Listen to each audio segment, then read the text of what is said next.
చూడండి అన్న 62 నుంచి 34 తీసేయాలి. ఫస్ట్ మీరు ఏం చేస్తారు, ఇది 1వ స్థానం కదా, ఇది 10వ స్థానం.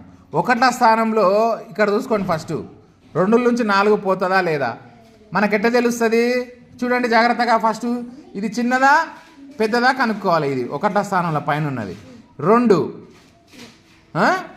తర్వాత ఇక్కడ ఏముంది 4. 2, 4 ఏది చిన్నది,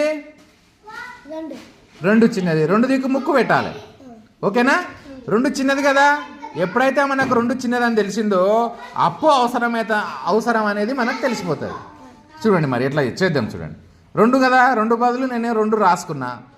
వీళ్ళు 4కి ఇవ్వాలి కదా, కావాలంటే 4 చుక్కలు పెట్టుకుందాం. ఇక్కడ తెలిసిపోతుంది కదా, ఇక్కడ 2 ఉన్నాయి, 4కి ఇవ్వాలి. ఇది ఈయనకు ఇది ఈయనకు, మరి వీళ్ళు ఇద్దరు ఇక్కడ లేవు కదా ఈయనకే. ఇప్పుడు ఏం చేస్తాము, అప్పు ఎంత వస్తుంది 10. 10 రాగానే ఇక్కడ ఏమవుతుంది, ఒక 10 పోయింది కదా, ఎంత అవుతుంది 5.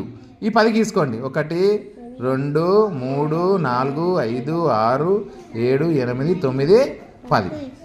ఇవన్నీ రౌండ్ అప్ చేసుకోండి. ఇవన్నీ ఇప్పుడు మన దగ్గర ఉన్నాయి, ఇవన్నీ మన దగ్గర ఉన్నాయి. ఇంట్లో నుంచి ఎన్ని ఇవ్వాలి, 4.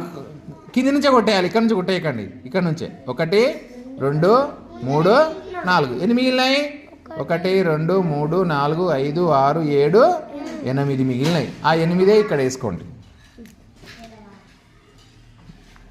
ఓకేనా. ఈ 8 ఇక్కడికి వచ్చింది.